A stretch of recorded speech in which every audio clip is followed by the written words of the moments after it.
हमारी संस्कृति, हमारे संस्कार सदा रहें हमारे साथ। सब्सक्राइब करें तिलक।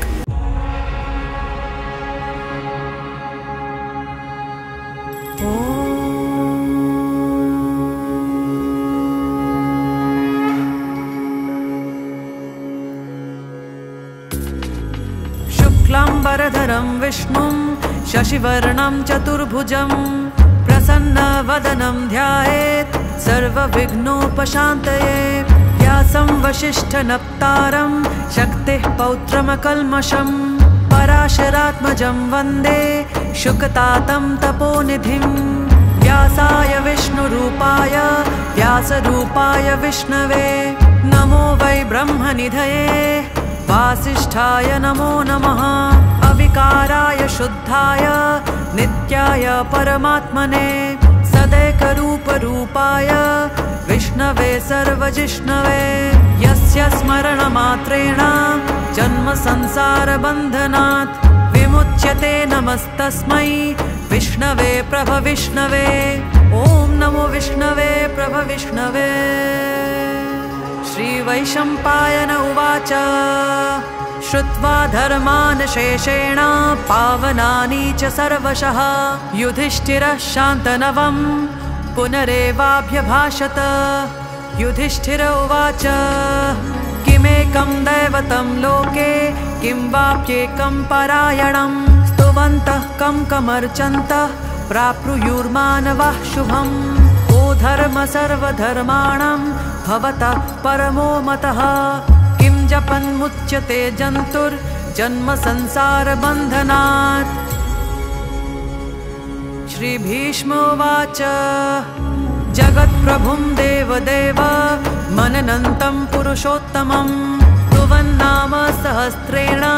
पुरुषः सततोत्थितः तमेव चार्चयन् नित्यं भक्त्या पुरुषमव्ययम्। ध्यायन् स्तुवन् नमस्यन् च यजमानस्तमेव च। अनादिनिधनं विष्णुं सर्वलोकमहेश्वरं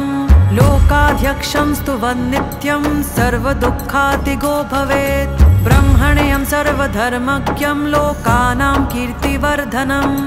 लोकनाथं महद्भूतं सर्वभूतभवोद्भवम्। एष मे सर्वधर्माणां धर्मोऽधिकतमो मतः यद्भक्त्या पुण्डरीकाक्षं स्तवैरर्चेन्नरः सदा। परमं यो महत्तेजः परमं यो महत्तपः परमं यो महद्ब्रह्म परमं यः परायणं। पवित्राणां पवित्रं यो मङ्गलानां च मङ्गलम् दैवतं देवतानां च भूतानां यो व्ययः पिता। यतः सर्वाणि भूतानि भवन्त्यादियुगागमे यस्मिंश्च प्रलयं यान्ति पुनरेव युगक्षये। तस्य लोकप्रधानस्य जगन्नाथस्य भूपते विष्णोर्नाम सहस्रं मे शृणु पापभयापहम्। यानि नामानि गौणानि विख्यातानि महात्मनः ऋषिभिः परिगीतानि तानि वक्ष्यामि भूतये। ऋषिर्नाम सहस्रस्य वेदव्यासो महामुनिः छन्दोनुष्टुप् तथा देवो भगवान् देवकीसुतः। अमृतांशुद्भवो बीजं शक्तिर्देवकीनन्दनः त्रिसामा हृदयं तस्य शान्त्यर्थे विनियुज्यते। विष्णुं जिष्णुं महाविष्णुं प्रभविष्णुं महेश्वरम् अनेकरूप दैत्यान्तं नमामि पुरुषोत्तमम्। अस्य श्रीविष्णोर्दिव्यसहस्रनाम स्तोत्रमहामन्त्रस्य श्रीवेदव्यासो भगवान् ऋषिः अनुष्टुप् छन्दः। श्रीमहाविष्णुः परमात्मा श्रीमन्नारायणो देवता अमृतांशुद्भवो भानुरिति बीजम् देवकीनन्दनः स्रष्ठेति शक्तिः उद्भवः शोभनो देव इति परमो मन्त्रः। शङ्खबृन्नन्दकी चक्रीति कीलकम् शार्ङ्गधन्वा गदाधर इत्यस्त्रम् रथाङ्गपाणि रक्षोभ्य इति नेत्रम् त्रिसामा सामागसामेति कवचम् आनन्दं परब्रह्मेति योनिः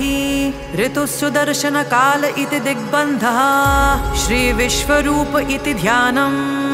श्रीमहाविष्णु प्रीत्यर्थे श्रीसहस्रनाम जपे विनियोगः ध्यानम्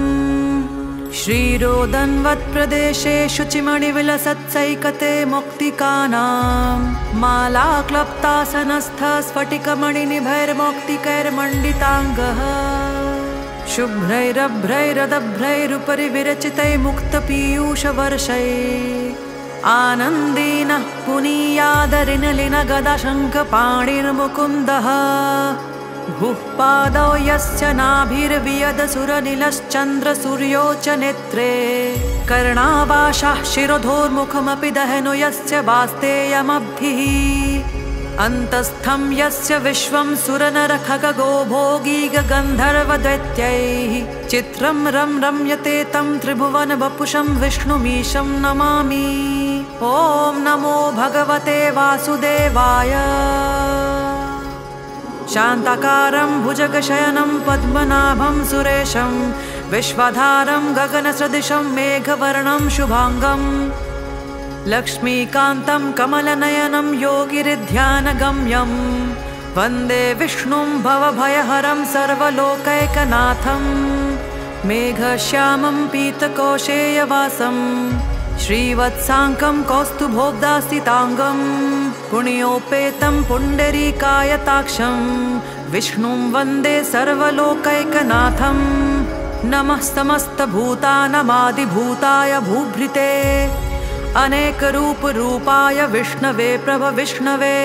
सशङ्खचक्रं सकिरीटकुण्डलं सपीतवस्त्रं सरसीरुहेक्षणं सहारवक्षस्थलशोभिकौस्तुभं नमामि विष्णुं शिरसा चतुर्भुजम्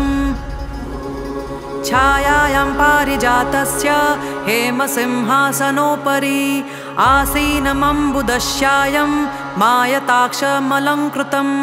चन्द्राननं चतुर्बाहुं श्रीवत्साङ्कितवक्षसं रुक्मिणी सत्यभामाभ्यां सहितं कृष्णमाश्रये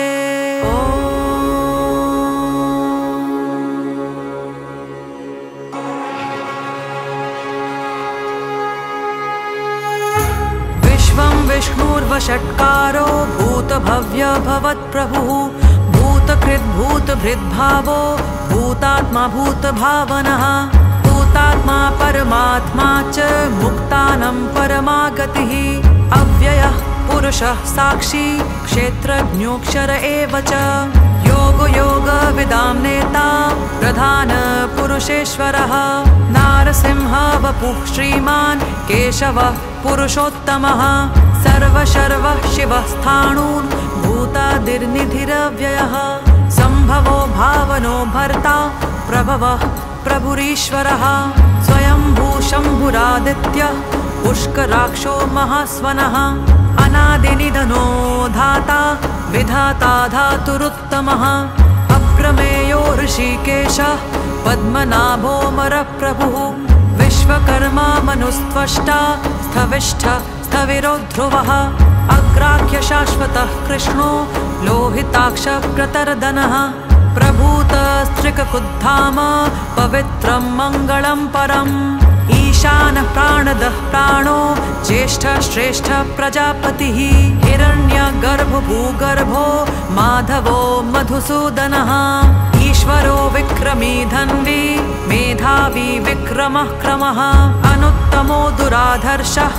कृतज्ञः कृतिरात्मवान् सुरेशः शरणं शर्म विश्वरेतः प्रजाभवः अहः संवत्सरो व्याळः प्रत्ययः सर्वदर्शनः अजः सर्वेश्वरः सिद्धः सिद्धि सर्वादिरच्युतः वृषाकपीर्मेयात्मा सर्वयोगविनिश्रितः वसुर्वसुमना सत्य समात्मा संमितः समः अमोघ पुण्डरीकाक्षो वृषकर्मा वृषाकृतिः रुद्रो बहुशिरा बभ्रूत् विश्वयोनिशुचिश्रवः अमृतशाश्वतस्थाणून् वरारोहो महातपः सर्वगः सर्वविद्भानु विश्वक्सेनो जनार्दनः वेदो वेदविदव्यङ्गो वेदाङ्गो वेदवित्कविः लोकाध्यक्ष सुराध्यक्षो धर्माध्यक्षः कृताकृतः चतुरात्मा चतुर्व्यूहश्चतुर्दंष्ट्रश्चतुर्भुजः राजिष्णुर्भोजनं भोक्ता सहिष्णुर्जगदात्तिजः अनघो विजयो जेता विश्वयोनिः पुनर्वसुः उपेन्द्रो वामनः प्रांशु अमोघ शुचिरुर्जितः अतीन्द्रसङ्ग्रहः सर्गो धृतात्मा नियमो यमः वेद्यो वैद्य सदा योगी वीरः माधवो मधुः अतीन्द्रियो महामायो महोत्साहो महाबलः महाबुद्धिर्महावीर्यो महाशक्तिर्महाद्युतिः अनिर्देश्य वपुः श्रीमान् अमेयात्मा महादृढृत महेश्वासो महीभर्ता श्रीनिवासः सतां गतिः अनिरुद्धः सुरानन्दो गोविन्दो गोविदाम्पतिः मरीचिर्दमनो हंसः सुपर्णो भुजगोत्तमः हिरण्यनाभस्तुतपः पद्मनाभः प्रजापतिः अमृत्युः सर्वदृक्सिंहः सन्धाता सन्धिमान् स्थिरः अजो दुर्मर्षणः शास्ता विश्रुतात्मा सुरारिहा गुरुर्गुरुतमो धाम सत्यः सत्यपराक्रमः निमिषो निमिषस्त्रग्वी वाचस्पतिरुदारथिः अग्रणीर्ग्रामणी श्रीमान् न्यायो नेता समीरणः सहस्रमूर्धा विश्वात्मा सहस्राक्षसहस्रपात् आवर्तनो निवृत्तात्मा संवृतः सम्प्रमर्दनः अहः संवर्तको वह्निर् अनिलो धरणीधरः सुप्रसाद प्रसन्नात्मा विश्वसृद्विश्वभुग् विभुः सत्कर्ता सत्कृत साधु चन्नुर्नारायणो नरः असंख्येयो प्रमेयात्मा विशिष्ट शिष्ट कृच्छुचिः सिद्धार्थ सिद्ध संकल्प सिद्धिद सिद्धि साधनः वृषाहि वृषभो विष्णु वृषपर्वा वृषोदरः वर्धनो वर्धमानश्च विविक्तः श्रुतिसागरः सुभुजो दुर्धरो वाग्मी महेन्द्रो वसुदो वसुः नैकरूपो बृहद्रूपः शिपिविष्टः प्रकाशनः ओजस्तेजो धृतिधरः प्रकाशात्मा प्रतापनः रुद्धस्पष्टाक्षरो मन्त्रः चन्द्रांशुर्भास्करधृतिः अमृतांशुद्भवो भानु शशबिन्दुः सुरेश्वरः औषधं जगतस्तेतु सत्यधर्म पराक्रमः भूतभव्य भवन्नाथ पवनः पावनो नलः कामः कामकृत्कान्तः कामः कामप्रदः प्रभुः युगादिकृद्युगावर्तो नैकमायो महाशनः अदृश्यो व्यक्तरूपश्च सहस्रजिदनन्तजित् इष्टो विशिष्टशिष्टेष्टः शिखण्डी नहुषो वृषः क्रोधः क्रोधकृत्कर्ता विश्वबाहुर्महीधरः अच्युतः प्रथितः प्राणः प्राणदो वासवानुजः अपान्निधिरधिष्ठानः मप्रमत्तः प्रतिष्ठितः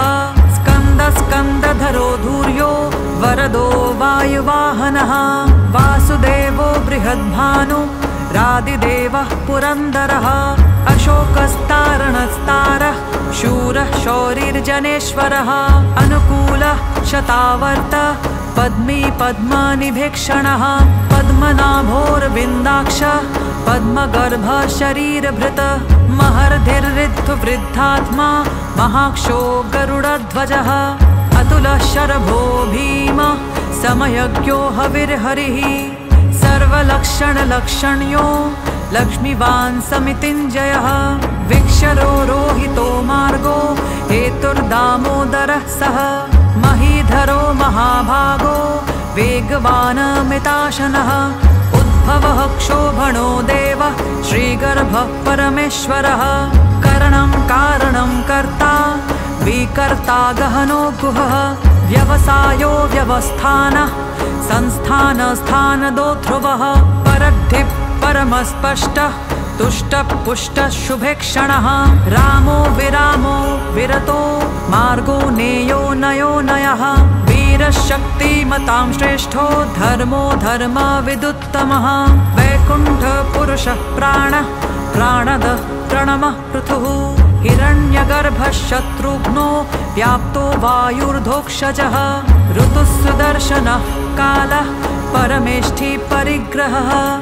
उग्रः संवत्सरो दक्षो विश्रामो विश्वदक्षिणः विस्तारस्थावरस्थाणुः प्रमाणं बीजमव्ययम् अर्थोऽनर्थो महाकोशो महाभोगो महाधनः अनिर्विण्णः स्थविष्ठो भूत् धर्मयूपो महामखः नक्षत्रनेमि नक्षत्री शमः शामः समीहनः यज्ञयुज्यो महेज्यश्च क्रतुस्तत्रं सताङ्गतिः सर्वदर्शी निवृत्तात्मा सर्वज्ञो ज्ञानमुत्तमम् सुव्रतः सुमुखः सूक्ष्मः सुघोषः सुखदः सुरतः मनोहरोजितः क्रोधो वीरबाहुर्विदारणः स्वापन स्ववशो व्यापी नैकात्मा नैककर्मकृतः वत्सरो वत्सलो वत्सी रत्नगर्भो धनेश्वरः धर्मगुग्धर्मकृद्धर्मी सदसक्षर सतक्षरम् अविज्ञाता सहस्रांशु विधाता कृतलक्षणः गभस्तिनेमिस्सत्त्वस्थ सिंहो भूत महेश्वरः आदिदेवो महादेवो देवेशो देवभृद्गुरुः उत्तरो गोपतिर्गोप्ता ज्ञानगम्यः पुरातनः शरीरभूतभृद्भोक्ता कपीन्द्रो भूरिदक्षिणः सोमपो मृतपः सोमः पुरुजित् पुरुषोत्तमः विनयो जयः सत्यसन्धो दाशार्हः सात्वतां पतिः जीवो विनयिता साक्षी मुकुन्दो मितविक्रमः अम्भो निधिरनन्तात्मा महोदधिशयोऽन्तकः अजो महार्ह स्वाभाव्यो जितामित्रः प्रमोदनः आनन्दो नन्दनो नन्दः सत्यधर्मा त्रिविक्रमः महर्षिः कपिलाचार्यः कृतज्ञो मेदिनीपतिः त्रिपदस्त्रिदशाध्यक्षो महाशृङ्गकृतान्तकृतः महावराहो गोविन्दः सुषेणः कनकाङ्गदी गुह्यो गभीरो गहनो गुप्तश्चक्रगदाधरः वेधास्वाङ्गोचितः कृष्णो दृढः सङ्कर्षणोच्युतः वरुणो वारुणो वृक्षः पुष्कराक्षो महामनः भगवान् भगहानन्दी वनमाली हलायुधः आदित्यो ज्योतिरादित्य सहिष्णुर्गतिसत्तमः सुधन्वा खण्डपरशूर् दारुणो द्रविणप्रदः दिविस्पृक् सर्वदृग्व्यासो वाचस्पतिरयोनिजः त्रिसामा सामगः साम निर्वाणं भेषजं भिषक् सन्न्यासकृच्छमः शान्तो निष्ठा शान्तिपरायणम् शुभाङ्गः शान्तिदः स्रष्टा कुमुदः कुवलेशयः गोहितो गोपनिर्गोप्ता वृषभाक्षो वृषप्रियः अनिवर्ती निवृत्तात्मा संक्षेप्ताक्षेमकृच्छवः श्रीवत्सवक्ष श्रीवास श्रीपति श्रीमतांवरः श्रीधः श्रीशः श्रीनिवास श्रीनिधि श्रीविभावनः श्रीधरः श्रीकरः श्रेयः श्रीमान् लोकत्रयाश्रयः स्वक्षस्वङ्गशतानन्दो नन्दिर्ज्योतिर्गणेश्वरः विजितात्मा विधेयात्मा सत्कीर्तिश्चिन्न संशयः उदीर्ण सर्वतश्चक्षुरनीश शाश्वतस्थिरः भूषयो भूषणो भूतिर्विशोकशोकनाशनः अर्चिष्मानर्चितः कुम्भो विशुद्धात्मा विशोधनः अनिरुद्धो प्रतिरथः प्रद्युम्नो मितविक्रमः कालनेमिनिः शौरिः शूरः शूरजनेश्वरः त्रिलोकात्मा त्रिलोकेशः केशवः केशिः हरिः कामदेवः कामपालः कामी कान्तः कृतागमः अनिर्देश्य वपुर्विष्णु वीरोन्नन्तो धनञ्जयः ब्रह्मण्यो ब्रह्मकृत् ब्रह्मा ब्रह्मा ब्रह्मा विवर्धनः ब्रह्मविद् ब्राह्मणो ब्रह्मी ब्रह्मज्ञो ब्राह्मणप्रियः महाक्रमो महाकर्मा महातेजा महोरगः महाकाय महाक्रतुर्महायज्वा महायज्ञो महाहविः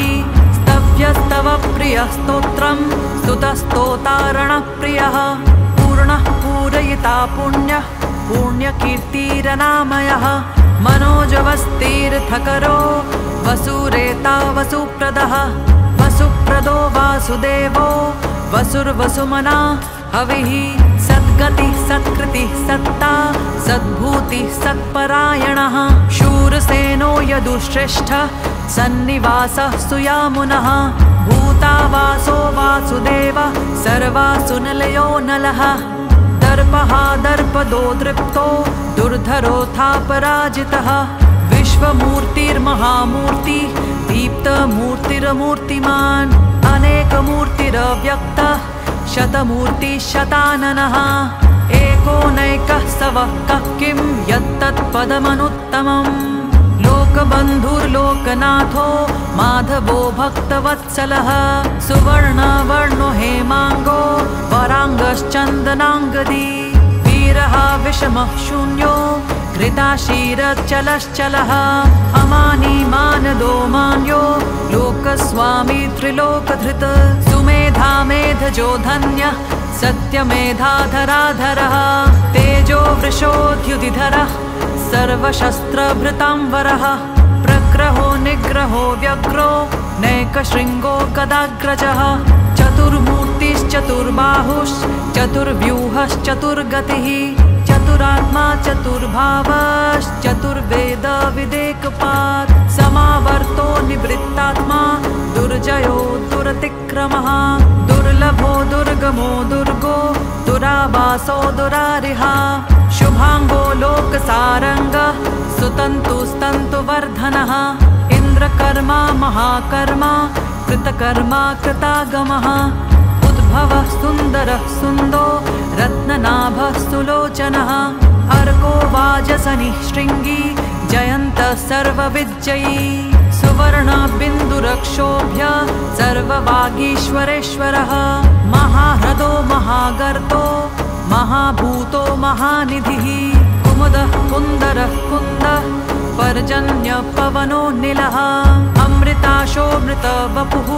सर्वज्ञ सर्वतोमुखः सुलभः सुब्रतः सिद्धः शत्रुजिच्छत्रुतापनः न्यग्रोधो दुम्बरोऽश्वत्थः चाणूरान्ध्रनिषूदनः सहस्राक्षी सप्तजिह्वः सप्तधा सप्तवाहनः अमूर्तिरनघो चिन्त्यो भयकृद्भयनाशनः अणुर्बृहत्कृशस्थूलो गुणभृन्निर्गुणो महान् अधृतस्वधृतस्वास्य प्राग्वंशो वंशवर्धनः भारभृत्कथितो योगी योगिशः सर्वकामदः आश्रमश्रमणः श्यामः सुपर्णो वायुवाहनः धनुर्धरो धनुर्वेदो दण्डो दमयिता दमः अपराजितः सर्वसहो नियन्ता नियमो यमः सत्त्ववान् सात्विकः सत्य सत्यधर्मपरायणः अभिप्रायः प्रियार्होरः प्रियकृत्प्रीतिवर्धनः विहाय सगतिर्ज्योति सुरुचिर्हुतभुग्विभुः रविर्विरोचना सूर्यः सविता रविलोचनः अनन्तहुतभुग्भोक्ता सुखदो नैकदोऽग्रजः अनिर्विण्णः सदामर्षि लोकाधीष्टानमद्भुतः सनातनात्तमः कपिलः कपिरव्ययः स्वस्तिदः स्वस्तिकृत् स्वस्ति स्वस्ति भुक् स्वस्ति दक्षिणः अरोद्रकुण्डलीचक्री विक्रम्यूर्जितशासनः शब्दातिगः शब्दसः शिशिर शर्वरीकरः अक्रूरपेशलो दक्षो दक्षिणः क्षमिणाम्बरः विद्वत्तमो वीतभयः पुण्यश्रवणकीर्तनः उत्तारणो दुष्कृतिः पुण्यो दुःस्वप्ननाशनः वीरः रक्षणः सन्तो जीवनः पर्यवस्थितः अनन्तरूपोऽनन्तश्रीर्जितमन्युर्भयापहः चतुरस्रो गभीरात्मा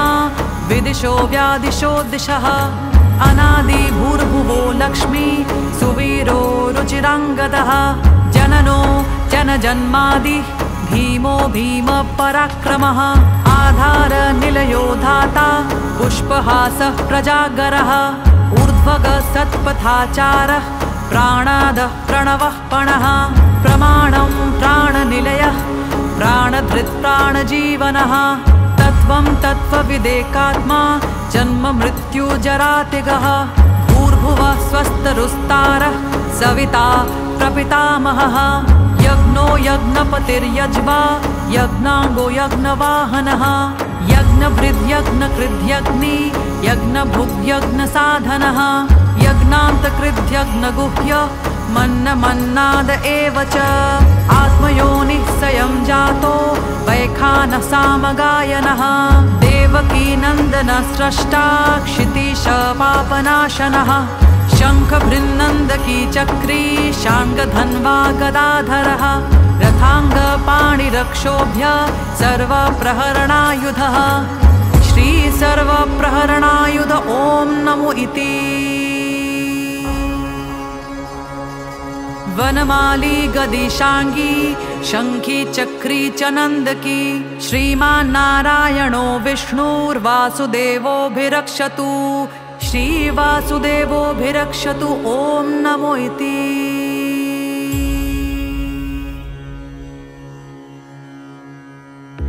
इतीदं कीर्तनीयस्य केशवस्य महात्मनः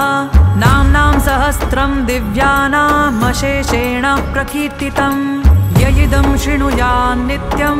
यश्चापि परिकीर्तयेत् नाशुभं प्राप्नुयात् किञ्चित् सोमुत्रेह च मानवः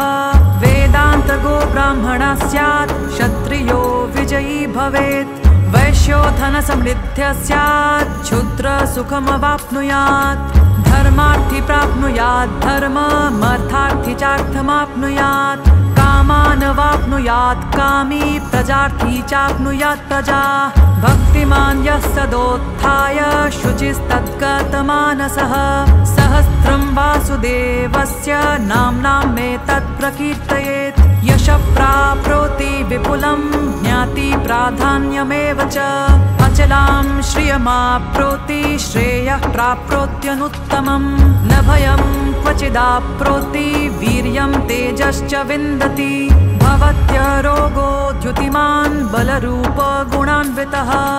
रोगार्तो मुच्यते रोगात् बद्धो मुच्येत बन्धनात् भयान्मुच्येत भीतस्तु मुच्यतापन्न आपदः दुर्गाण्य तितरत्याशु पुरुषः पुरुषोत्तमम् स्तुवन्नाम सहस्रेण नित्यं भक्ति समन्वितः वासुदेवाश्रयो मर्त्यो वासुदेवपरायणः सर्वपापविशुद्धात्मा याति ब्रह्म सनातनम् न वासुदेवभक्तानामशुभं विद्यते क्वचित् जन्म मृत्यु जरा व्याधि भयं नैवोपजायते इमं स्तवमधीयानः श्रद्धभक्ति समन्वितः युज्येतात्मसुखक्षान्ति श्रीधृति स्मृतिकीर्तिभिः न क्रोधो न च मात्सर्यं न लोभो नाशुभा मतिः भवन्ति कृतपुण्यानां भक्तानां पुरुषोत्तमे द्योतचन्द्रार्कनक्षत्रार्कं दिशो भूर्महोदधिः वासुदेवस्य वीर्येण विधृतानि महात्मनः ससुरासुरगन्धर्वं सयक्षोरगराक्षसं जगद्वशे वर्ततेदं कृष्णस्य सचराचरम् इन्द्रियाणि मनोबुद्धि सत्त्वं तेजो बलं धृतिः वासुदेवात्मकान्याहुः क्षेत्रं क्षेत्रज्ञ एव च सर्वागमानमाचारः प्रथमं परिकल्पितः आचार प्रथमो धर्मो धर्मस्य प्रभुरच्युतः ऋषयः पितरो देवा महाभूतानि धातवः जङ्गमाजङ्गमं चेदं जगन्नारायणोद्भवम् योगो ज्ञानं तथा साङ्ख्यं विद्या शिल्पादिकर्म च वेदः शास्त्राणि विज्ञानमेतत् सर्वं जनार्दनात् एको विष्णुर्महद्भूतं पृथग्भूतान्यनेकशः त्रीन् लोकान् व्याप्य भूतात्मा भुक्ते विश्वभुगव्ययः इमं स्तवं भगवतो विष्णोर्व्यासेन कीर्तितं पठेद्य इच्छेत् पुरुषः श्रेयः प्राप्तुं सुखानि च विश्वेश्वरमजं देवं जगतः प्रभवाप्ययम् भजन्ति ये पुष्कराक्षं न ते यान्ति पराभवम् न ते यान्ति पराभवम् ॐ नमः इति। अर्जुन उवाच पद्मपत्र विशालाक्ष पद्मनाभ सुरोत्तम भक्तानामनुरक्तानां त्राता भव जनार्दन। श्रीभगवानुवाच यो मां नाम सहस्रेण स्तोतुमिच्छति पाण्डव सोऽहमेकेन श्लोकेन स्तुत एव न संशयः स्तुत एव न संशय ॐ नमो इति। व्यास उवाच वासनाद्वासुदेवस्य वासितं ते जगत्त्रयं सर्वभूतनिवासोऽसि वासुदेव नमोऽस्तु ते। श्रीवासुदेव नमोऽस्तु त ॐ नमो इति। पार्वत्युवाच केनोपायेन लघुना विष्णोर्नाम सहस्रकम् पठ्यते पंडितैर्नित्यं श्रोतुमिच्छाम्यहं प्रभो। ईश्वर उवाच श्रीराम राम रामेति रमे रामे मनोरमे सहस्रनाम तत्तुल्यं राम नाम वरानने।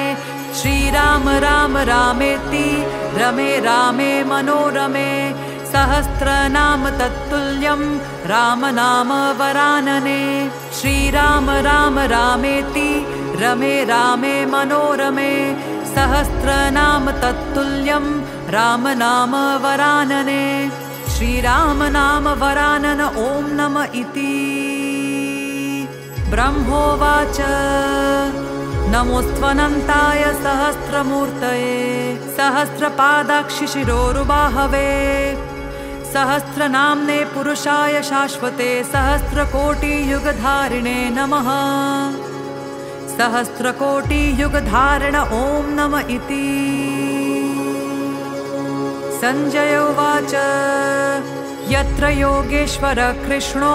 यत्र पार्थो धनुर्धरः तत्र श्रीर्विजयो भूतिर्ध्रुवा नीतिर्मतिर्मम। श्रीभगवानुवाच अनन्याश्चिन्तयन्तो मां ये जनाः पर्युपासते तेषां नित्यभियुक्तानां योगक्षेमं वहाम्यहम्। परित्राणाय साधूनां विनाशाय च दुष्कृतां धर्मसंस्थापनार्थाय सम्भवामि युगे युगे। आर्ता विषण्णाः शिथिलाश्च भीताः घोरेषु च व्याधिषु वर्तमानाः संकीर्त्य नारायण शब्दमात्रं